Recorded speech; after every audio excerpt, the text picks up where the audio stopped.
सत श्री अकाल जी। एनडीटीवी के एनआरआई पंजाब स्पेशल शो में मैं असीम शर्मा आप सबका वेलकम करता हूं। आज का एनआरआई पंजाब स्पेशल शो आप सीधे देख रहे हैं एनडीटीवी इंडिया के न्यूज़ रूम से। इस बार हम आपके लिए ये शो न्यूज़ रूम से सीधे लाइव लेकर आए हैं। शो की शुरुआत एक बड़ी खबर से करेंगे। अमेरिका में पकड़े गए भारतीयों के साथ कैसा बर्ताव किया जाता है, कैंप में अमेरिकी अधिकारी उनके साथ क्या क्या करते हैं, इसकी पोल कपूरथला के एक युवक ने खोल दी है। मामला वाकई चिंताजनक है। ये रिपोर्ट देखें। कैंप ਦੇ ਹਾਲਾਤ ਬਹੁਤ ਬੁਰੇ ਆ ਜੀ। ਸਾਰਿਆਂ ਨੂੰ ਦੁਰਵਿਹਾਰ ਕਰਦੇ ਆ, ਗਾਲਾਂ ਕੱਢਦੇ ਆ, ਗਾਲ ਤੋਂ ਬਿਨਾਂ ਨਹੀਂ ਬੋਲਦੇ ਕਿਸੇ ਨੂੰ ਵੀ। ਜਿਹੜਾ ਨਹੀਂ ਗੱਲ ਮੰਨਦਾ ਉਹਨਾਂ ਨੂੰ ਕੁੱਟਦੇ, ਮਾਰਦੇ, टॉर्चर करते ਆ। अमेरिका कैंप में हालात बहुत खराब हैं। गाली के बिना बात नहीं की जाती, जो बात नहीं मानते हैं उनकी पिटाई की जाती है। यह आरोप लगाए हैं यूएस से डिपोर्ट होकर आए भारतीय ने। साथ ही साथ उन्होंने डंकी रूट का दर्द भी शेयर किया। दूसरी बार में अमेरिका से डिपोर्ट होकर आए 116 भारतीयों में एक युवक पंजाब के कपूरथला जिले का निवासी भी था। नाम है निशान सिंह, जिनका 19 साल की उम्र में ही मौत से सामना हो गया था। दरअसल डंकी रूट पर सफर के दौरान उनके पैर में चोट लगी थी। डोंकर्स ने भी उनके साथ मारपीट की थी, लेकिन किसी तरह से फिर भी वो बच गए। अवैध तरीके से अमेरिका में भी घुसने की कोशिश की, लेकिन पकड़े गए। इसके बाद उन्हें अमेरिका के कैंप में रखा गया और बाद में डिपोर्ट कर दिया गया। आप खुद सुनिए उनकी दर्द दास्ता। ਕੀ ਨਾਂ ਜੀ ਆਪਣਾ ਜੀ? ਮੇਰਾ ਨਾਮ ਨਿਸ਼ਾਨ ਸਿੰਘ ਆ। ਤੁਸੀਂ ਅਮਰੀਕਾ ਤੋਂ ਅੱਜ ਡਿਪੋਰਟ ਹੋ ਕੇ ਆਏ ਆ, ਤਾਂ ਸਭ ਤੋਂ ਪਹਿਲਾਂ ਤੁਸੀਂ ਕਿਹੜੇ ਕੰਟਰੀ ਗਏ ਸੀ? ਮੈਂ ਫਰਾਂਸ ਸੀਗਾ। ਉਸ ਤੋਂ ਬਾਅਦ ਮੇਰੀ ਕਿਸੇ ਏਜੰਟ ਨਾਲ ਗੱਲ ਹੋਈ ਸੀਗੀ ਅਮਰੀਕਾ ਵਾਸਤੇ। ਉਹਨੇ ਮੇਰੇ ਕੋਲ 35 ਲੱਖ ਦੀ ਡਿਮਾਂਡ ਕੀਤੀ ਸੀਗੀ ਜੀ ਡਾਇਰੈਕਟ। ਬਾਅਦ 'ਚ ਉਹਨਾਂ ਨੇ ਮੈਨੂੰ ਜੰਗਲਾਂ ਵਿੱਚੋਂ ਦੀ ਭੇਜਿਆ ਤੇ ਰਾਜ ਮੇ ਤੋਂ ਪੈਸੇ ਦੀ ਹੋਰ ਡਿਮਾਂਡ ਕੀਤੀ। ਤੁਹਾਨੂੰ ਕਿੰਨਾ ਸਮਾਂ ਲੱਗ ਗਿਆ ਅਮਰੀਕਾ ਪਹੁੰਚਣ? ਮੈਨੂੰ 6 ਮਹੀਨੇ ਲੱਗ ਗਏ ਫਰਾਂਸ ਤੋਂ। ਰਾਹ ਦੇ ਵਿੱਚ ਕੋਈ ਤੰਗੀ ਤੁਸ਼ਟੀ ਵੀ ਆਈ? ਹਾਂਜੀ ਬੜੀਆਂ ਆਈਆਂ ਜੀ। ਮੇਰੇ ਲੱਤ ਤੇ ਸੱਟ ਲੱਗ ਗਈ ਜੀ ਤੇ ਇਲਾਜ ਵੀ ਨਹੀਂ ਕਰਾਇਆ ਉਹਨਾਂ ਨੇ ਤੇ ਹੋਰ ਪੈਸਿਆਂ ਦੀ ਘਰਦਿਆਂ ਤੋਂ ਡਿਮਾਂਡ ਕਰਦੇ ਸੀ, ਕਹਿੰਦੇ ਸੀ ਨਹੀਂ ਤੇ ਤੇਰਾ ਮੁੰਡਾ ਮਾਰ ਦਾਂਗੇ। ਮਾਰਕੁੱਟ ਵੀ ਕੀਤੀ? ਹਾਂਜੀ ਕਰੰਟ ਲਾਉਂਦੇ ਹੁੰਦੇ ਸੀ ਜੀ ਲੱਤਾਂ ਤੇ। ਘਰ ਟੈਲੀਫੋਨ ਨਾਲ ਤੁਹਾਡੀ ਗੱਲ ਹੁੰਦੀ ਨਹੀਂ ਹੁੰਦੀ ਸੀ? ਕਦੇ ਕਦਾਈ ਕਰਾਉਂਦੇ ਸੀ, ਡੌਂਕਰ ਫੋਨ ਖੋਲ ਲੈਂਦੇ ਸੀ ਮੇਰਾ। ਕੈਂਪ ਵਿੱਚ ਜਦੋਂ ਤੁਸੀਂ ਕਿੰਨੀ ਤਰੀਕ ਨੂੰ ਪਹੁੰਚੇ? ਕੈਂਪ ਮੈਂ 24 ਜਨਵਰੀ 2025 ਨੂੰ ਪਹੁੰਚਿਆ। ਉਸ ਤੋਂ ਬਾਅਦ ਦੇ ਹਾਲਾਤ ਕੀ ਸੀ? ਉਸ ਤੋਂ ਬਾਅਦ ਕਿਸੇ ਨੇ ਸਾਡੇ ਨਾਲ ਗੱਲਬਾਤ ਨਹੀਂ ਕੀਤੀ, ਸਿੱਧਾ ਜਹਾਜ਼ 'ਚ ਹੀ ਪਾਏ ਸਾਨੂੰ। ਤੁਹਾਨੂੰ ਆਉਣ ਲੱਗਿਆ ਕੋਈ ਦੱਸਿਆ? ਨਹੀਂ, ਇੱਕ ਟਰਾਂਸਲੇਟਰ ਸੀ ਪਾਕਿਸਤਾਨ ਦਾ, ਸਿਰਫ ਉਹਨੇ ਹੀ ਕਿਹਾ ਕਿ ਅਸੀਂ ਤੁਹਾਨੂੰ ਵਾਪਸ ਇੰਡੀਆ ਭੇਜਣ ਲੱਗੇ ਆ। ਸੋ ਇੰਡੀਆ ਤੋਂ ਫਰਾਂਸ ਕਦੋਂ ਗਏ ਸੀਗੇ? ਇੰਡੀਆ ਤੋਂ ਫਰਾਂਸ ਮੈਂ 23 ਜੂਨ 2022 ਚ ਗਿਆ ਸੀ। ਅੱਛਾ, ਤੇ ਉਤੋਂ ਫਰਾਂਸ ਤੋਂ ਅਮਰੀਕਾ ਕਿੱਦਾਂ ਫਲਾਈਟ ਰਾਹੀਂ ਗਏ ਜਾਂ ਕਿੱਦਾਂ ਗਏ? ਉਹ ਸਫ਼ਰ ਕਿੱਦਾਂ ਰਿਹਾ ਉਹ ਦੱਸੋ ਥੋੜਾ ਜਿਹਾ। ਉਹ ਵੀ ਮੈਂ ਡੋਂਕੀ ਲਾਈ ਸੀ ਜੀ। ਉਹਦਾ ਜਿਹੜੇ ਕੈਂਪ ਦੇ ਹਾਲਾਤ ਕੀ ਹੈਗੇ ਆ? ਕੈਂਪ ਦੇ ਹਾਲਾਤ ਬਹੁਤ ਬੁਰੇ ਆ ਜੀ। ਸਾਰਿਆਂ ਨੂੰ ਦੁਰਵਿਹਾਰ ਕਰਦੇ ਆ, ਗਾਲਾਂ ਕੱਢਦੇ ਆ, ਗਾਲ ਤੋਂ ਬਿਨਾਂ ਨਹੀਂ ਬੋਲਦੇ ਕਿਸੇ ਨੂੰ ਵੀ। ਜਿਹੜਾ ਨਹੀਂ ਗੱਲ ਮੰਨਦਾ ਉਹਨਾਂ ਨੂੰ ਕੁੱਟਦੇ, ਮਾਰਦੇ, ਟੌਰਚਰ ਕਰਦੇ ਆ ਕੈਂਪ 'ਚ। ਤੁਸੀਂ ਜਿਹੜੇ ਪੈਸੇ ਆਪਣੇ ਇੰਨੇ ਪੈਸੇ ਲਾਏ ਆ, ਉਹ ਜਿਹੜੇ ਮਤਲਬ ਪੈਸੇ ਕਿੱਥੋਂ ਲਏ ਆ? ਮੈਂ ਵਿਆਜੀ ਚੱਕੇ ਹੀ ਸੋਨਾ ਵੇਚਿਆ, ਘਰਦਿਆਂ ਦਾ ਪੈਲੀ ਵੇਚੀ। ਸਰਕਾਰ ਪਾਸੋਂ ਕੀ ਮੰਗ ਕਰਦੇ? ਸਰਕਾਰ ਪਾਸੇ ਮੰਗ ਕਰਦੇ ਆ ਜੀ ਸਾਡੀ ਮਦਦ ਕੀਤੀ ਜਾਵੇ, ਸਾਡਾ ਪੈसा वापस दिवाया जाए, जनता के उत्ते कार्रवाई की जाए। निशान सिंह ने बताया कि वो साल 2022 में फ्रांस गए थे। बाद में एजेंट्स ने उन्हें अमेरिका में सेटल करने के सपने दिखाए, जिसके बाद घर की जमीन और सोना बेचकर और रिश्तेदारों से कर्जा लेकर 35 लाख रुपए एजेंट को दिए, लेकिन एजेंट ने धोखे से डंकी रूट पर धकेल दिया। बेटे के डिपोर्ट होने से परिवार भी गहरे सदमे में है। ਕੀ ਕਹਿਣਾ ਚਾਹੁੰਦੇ ਹੋ? ਤੁਹਾਡਾ ਬੇਟਾ ਅੱਜ ਆਇਆ ਵਾ, ਆਪਣੇ ਡਿਪੋਰਟ ਕੀਤਾ ਗਿਆ ਜੀ ਅਮਰੀਕਾ ਤੋਂ। ਕਹਿਣਾ ਕਿ ਦੁੱਖ ਹੀ ਆ ਹੈ ਤਾਂ। ਕਿਹੜੇ ਹਾਲਾਤਾਂ ਵਿੱਚ ਤੁਸੀਂ ਇਹਨੂੰ ਭੇਜਿਆ? ਅਸੀਂ ਵਿਆਜੀ ਪੈਸੇ ਫੜ ਕੇ ਸੋਨਾ ਗਹਿਣੇ ਰੱਖ ਕੇ ਸਾਰਾ ਕੁਝ ਵੇਚ ਕੇ ਵੱਟ ਕੇ ਤੇ ਭੇਜਦਾ ਫੜ दड़ के पैसे। निशान सिंह की दर्द दास्ता सुनकर ये सबक लेने की जरूरत है कि अमेरिका जाने का सपना तभी देखें जब आपके कागज पूरे हों। एजेंट्स आपके पैसे भी ऐंठ लेंगे और आपको मौत के मुंह में भी धकेल देंगे। कपूरथला से अंकुर कपूर, एनडीटीवी इंडिया। एक तरफ अमेरिका तेजी से सैकड़ों भारतीयों को डिपोर्ट कर रहा है, तो दूसरी तरफ वीजा के नियमों को भी सख्त कर रहा है।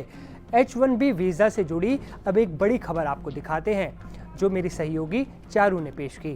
बदल गए H1B वीजा के रूट। अब H1B वीजा हासिल करना नहीं होगा आसान। ट्रंप ने बदल डाला इसका भी नियम। अमेरिका में डोनाल्ड ट्रंप के फिर से सत्ता में आते ही काफी खलबली मची। ट्रंप ने एक नहीं बल्कि कई नियम बदले। ट्रंप राज में लगातार बदलाव देखने को मिल रहे हैं और इसी बीच H-1B वीजा के नियम भी बदल गए हैं। इसमें क्या बदलाव हुआ है, क्या है नया नियम, वो आपको बताते हैं। H-1B वीजा जो कि विदेशी नागरिकों को अमेरिका में आकर के काम करने के पर्पस से दिया जाता है, अब उसके लिए स्पेशलाइजेशन की जरूरत होगी। यानी कि अगर आपके पास किसी फील्ड में स्पेशलाइजेशन की डिग्री है तो ही आप ये वीजा हासिल कर पाएंगे। पहले इस वीजा के लिए एक टेक्निकल डिग्री काफी होती थी, मगर अब नियम बदल गया है। अब आपके पास अपने प्रोफेशन से जुड़ी स्पेशलाइज्ड डिग्री जरूरी होगी। स्पेशलाइजेशन नहीं तो H-1B वीजा भी नहीं। अब जिनको नहीं पता कि H-1B वीजा क्या होता है, उनको बता देते हैं कि अमेरिका में काम करने के लिए जाने वाले गैर प्रवासियों को ये दिया जाता है। जिसके पास ये वीजा होता है वो अपने साथ अपनी पत्नी और बच्चों को भी साथ रख सकता है। इसका ड्यूरेशन 3 साल तक का होता है, लेकिन इसे 6 साल तक बढ़ाया जा सकता है। इसकी अवधि पूरी होने के बाद यूएस सिटीजनशिप यानी कि अमेरिका की नागरिकता के लिए अप्लाई किया जा सकता है। अब आपको बता दें कि अमेरिका हर साल टेक्निकल वर्कर्स के लिए 65,000 वीजा जारी करता है। इसके जरिए अलग अलग देशों के लोग अमेरिका में काम करने के लिए जाते हैं। इसके लिए पहले एक ग्रेजुएशन की डिग्री काफी होती थी। इसके आधार पर यूएस में काम करने के लिए वीजा मिल जाया करता था, लेकिन अब ये इतना आसान नहीं रह गया है। अब डिग्री के साथ साथ स्पेशलाइजेशन को भी कंपलसरी कर दिया गया है।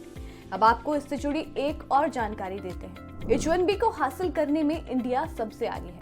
रिसेंटली यूएस ने इससे जुड़ा एक डेटा शेयर किया था, जिसमें ये खुलासा हुआ था कि जितने H-1B वीजा जारी किए गए हैं उसका 20% सिर्फ इंडियन बेस्ड कंपनीज को मिला।